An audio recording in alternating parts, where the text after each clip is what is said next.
You've walked past them 100 times, right there in the Dollar Tree aisles, sitting between kitchen supplies and craft bins. They don't look like garden tools. They're not labeled for growing anything.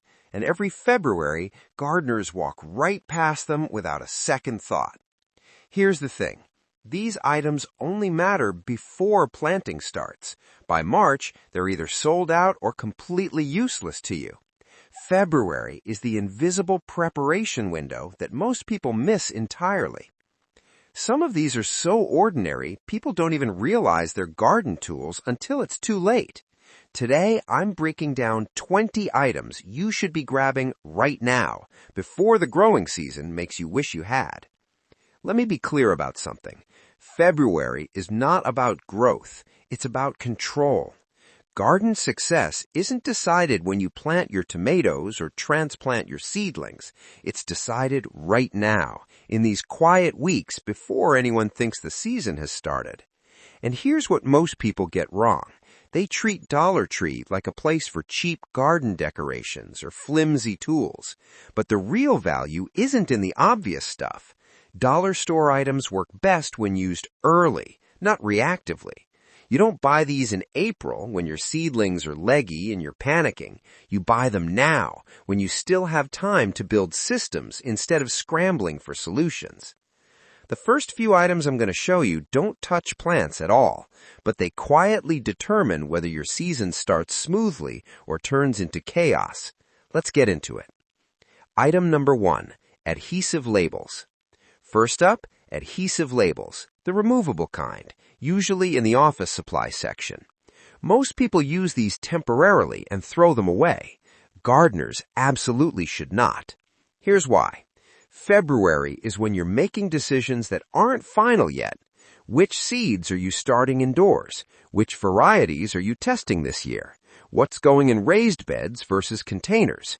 You think you'll remember. You won't. These labels go on seed trays, storage bins, even your notebook margins.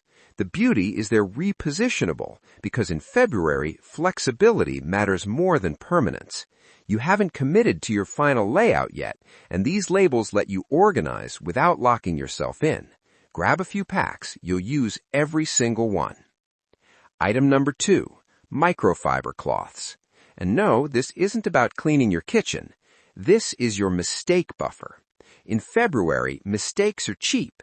You overwater a seedling tray? Microfiber cloths absorb the excess before it drowns your seeds. You spill potting mix on your workspace? These wipe it up in seconds without scattering soil everywhere. By April, the same careless moment costs you actual plants. Right now, it costs you nothing. These cloths exist purely to absorb human error during the messy, experimental phase of seed starting. Keep a stack near your workspace. They'll save you more headaches than you realize. Item number 3, plastic drawer dividers. Item 3, plastic drawer dividers. Here's the uncommon use. These aren't for drawers. They're for separating seed types, soil amendments, and small tools before everything gets mixed together in the chaos of spring. Most gardeners don't separate early enough. They dump all their seed packets in one box, then spend 20 minutes digging for the basil when it's time to plant. Or they mix slow-release fertilizer with their regular potting soil and can't remember which container is which. These dividers create separation when it still matters. Different seed groups by light needs, soil types by pH, tools by function. It sounds boring, but this is the kind of quiet organization that saves you actual weeks later in the season. Item number 4, permanent markers. Industrial strength, waterproof ones. This is about labeling before you think you need labels. It's February, nothing's planted yet, so why would you label anything? Because memory is not a system, and gardeners dramatically overestimate how much they'll remember 2 months from now. You start seeds in identical trays. You're convinced you'll know which is which. Then 4 weeks pass and you're staring at green seedlings, wondering if that's a pepper or an eggplant. Permanent markers let you label everything the moment you handle it. Seed trays, pots, garden stakes, storage bins. Anything that will matter later gets marked now. So far, none of these items have touched soil, but they've quietly protected everything that will. We've built invisible systems, labels that track decisions, cloths that absorb mistakes, dividers that prevent confusion, markers that preserve memory. Now comes the stage where most gardeners rush in too fast and regret it. Let's talk about seed starting. Item number 5, plastic cups. Not the red Solo kind, the transparent ones. These look like the wrong container for seedlings until you understand early root behavior. See, young roots need observation more than space. Transparent cups let you watch root development without disturbing the plant.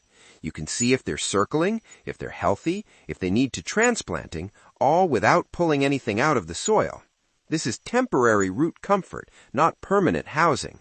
A lot of gardeners put seeds straight into big pots thinking they're doing the plant a favor, but permanence too early often backfires. Roots get lost in too much soil, watering becomes inconsistent, and seedlings struggle. Start small, start clear, and transplant when you can see it's time. Item number 6, spray bottles. Item 6, fine mist spray bottles. This isn't about watering, it's about consistency.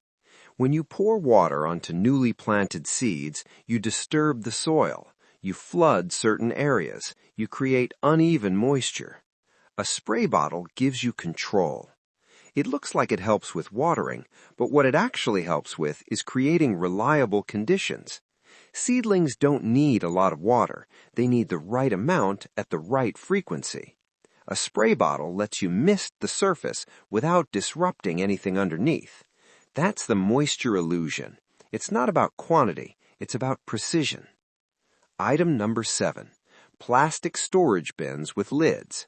Item 7, clear plastic storage bins with lids, the shoebox-sized ones. These aren't greenhouses, but they quietly behave like one. You put your seed trays inside, close the lid, and suddenly you've created a microclimate. Humidity stays consistent, temperature fluctuates less, and those seeds germinate faster than they would sitting exposed on a windowsill. February light is deceptive. It looks bright, but it's still weak and inconsistent.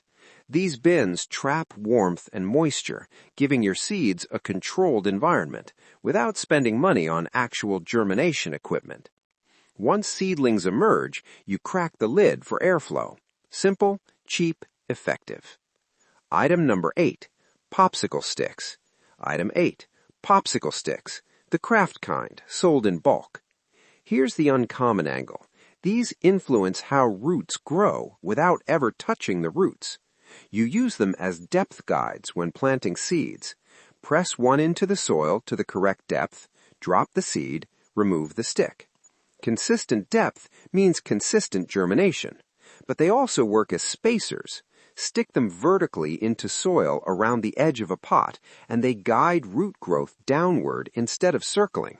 It's a tiny intervention that creates better root structure from the very beginning. Item number 9, seed envelopes. Item 9, small paper envelopes, usually in the card or office section. These reduce hesitation, not failure. A lot of gardeners delay starting seeds because they're overwhelmed by the process. How many seeds per variety? What if I plant too many? What if I waste them? Pre-portioning seeds into envelopes removes that mental block. You decide in February, calmly, how many of each variety you're planting. Then, when it's time, you just open the envelope and plant. No second guessing, no analysis paralysis.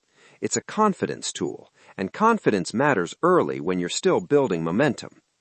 If you've ever had to restart seeds halfway through spring because your first attempt failed, the next group is where most people quietly fix that problem. We're moving into soil, containers, and protection, the unsexy stuff that stabilizes everything. Item number 10, plastic tablecloths. Item 10, disposable plastic tablecloths. The common use is protecting floors. The gardener's use is protecting soil behavior. Lay these under your seed trays and you've created a moisture barrier. Water that drains out doesn't evaporate as fast. Humidity around the plants stays slightly higher, and you can actually see when you've overwatered because the pooling is visible. This is about controlling the environment around your containers, not just what's inside them. It's a small shift that makes watering more consistent and less guesswork. Item number 11, clear plastic straws. Item 11, clear plastic straws. Yes, really. These don't drain soil. They reveal drainage problems early. Push a straw down into your potting mix after watering. When you pull it out, you can see exactly how far the water penetrated. Did it reach the bottom? Is there a dry layer in the middle? Are you watering too shallow? Most people discover drainage issues when plants start wilting. By then, root damage is already happening. A straw shows you the problem in February when you can still adjust your soil mix or container choice. It's a diagnostic tool disguised as a piece of trash. Item number 13, foam sheets. Item 13, thin foam sheets from the craft section. These stabilize without compacting. Cut them to fit the bottom of your containers, and they create a buffer between soil and hard surfaces. Why does this matter? Because when you move pots around, and you will, those impacts can compress soil at the bottom, reducing drainage and damaging delicate roots. The foam absorbs the shock. It adds weight to containers so they don't tip over in wind, but it doesn't add pressure to the soil itself. It's a quiet stabilizer that most people never think about until a gust of wind knocks over 3 weeks of seedling progress. Item number 13, bubble wrap. Item 13, small rolls, usually near shipping supplies. This isn't insulation, it's timing control. Wrap it around containers you're hardening off outside, and it slows down how fast soil temperature changes. That means your seedlings experience less shock when they transition from indoors to outdoors. You're not trying to keep them warm all day. You're trying to prevent the sudden temperature swings that stress young plants.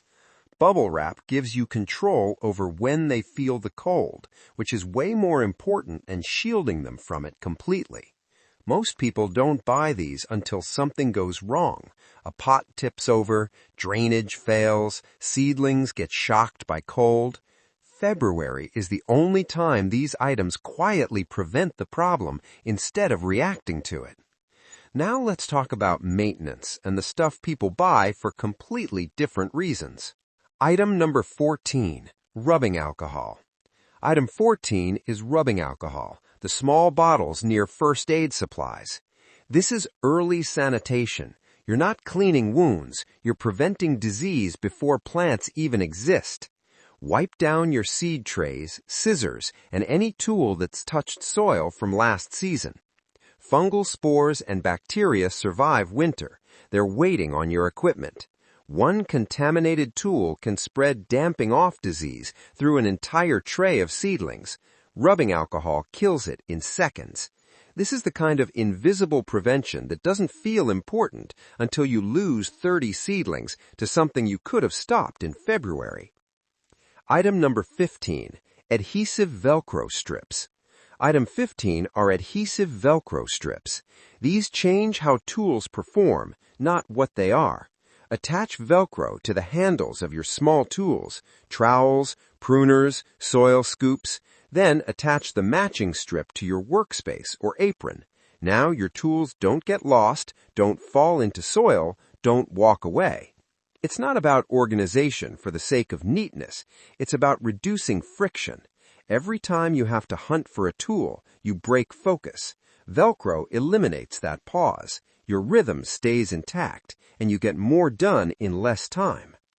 Item number 16, measuring cups. Item 16 are small plastic measuring cups. This is water control, but not about watering more. It's about watering less wrong. When you eyeball watering, you're inconsistent. Some containers get drenched, others barely get touched. Measuring cups force portion control. Decide how much each seedling tray needs, then stick to it. Over time, you'll learn to adjust, but in February, when you're still learning your system, measurement removes the guesswork. It's boring. It's also the difference between even germination and patchy results. Item number 17, baking soda. From the cleaning aisle, gardeners never walk down. Here's the thing. Baking soda isn't a fertilizer or a pesticide, but it's a pH buffer for soil, a mild fungicide for leaf surfaces, and a cleaning agent for pots. For $1, you've got a multi-use tool that solves 3 different problems. Most gardeners don't think to walk down the cleaning aisle looking for garden solutions. That's exactly why this works. The best February finds are the ones hiding in plain sight. Item number 18, aluminum pans. Item 18 are disposable aluminum baking pans, designed for one use, cooking, but gardeners reuse them incorrectly as seedling trays, and that's actually genius. They're shallow, lightweight, and hold moisture without getting soggy like cardboard. You can poke drainage holes easily, and when the season's over, they're cheap enough to toss without guilt. The incorrect reuse is actually the correct use for February seed starting. You just have to ignore what the label says. Item number 19, hand warmers. Item 19 are disposable hand warmers, the ones that activate when you open them. These are available now and gone by March. Gardeners miss them every single year. Here's the trick. Place one under a seedling tray overnight, and it gently warms the soil from below. Bottom heat is the secret to faster germination for heat-loving plants like peppers and tomatoes. Yes, you can buy a heat mat, or you can spend $1 on a pack of hand warmers and get the same result for the 2 weeks it actually matters. By the time they run out, your seeds have already sprouted. Item number 20, twist ties. Item 20 are reusable twist ties, the fabric-coated kind. These are the last-minute saver you don't know you need until you desperately do. Supporting floppy seedlings, securing row covers, bundling tools, attaching plant labels, closing bags of soil. They're only valuable if you buy them before you think you need them, because when you need one, you need it right now, and you're definitely not driving back to the store. Keep a box in your garden kit. You'll reach for them constantly. February is quiet. It doesn't feel urgent, but it's the most decisive month of your entire garden year. These 20 items don't grow plants. They remove friction, and friction is what kills consistency. The gardener who waters unevenly, loses tools, forgets labels, skips sanitation, that's not a lazy gardener. That's someone fighting unnecessary friction that could have been eliminated in February. Most gardeners don't fail in spring. They struggle because February passed unnoticed. So, here's my question. Which aisle surprised you most? Did you realize baking soda or hand warmers could be garden tools? Drop a comment and let me know. And if you want to know what not to buy at Dollar Tree, because yeah, some stuff is absolutely a waste, I'll break that down in the next video. Until then, grab these 20 items before March shows up and makes you wish you had. Happy growing!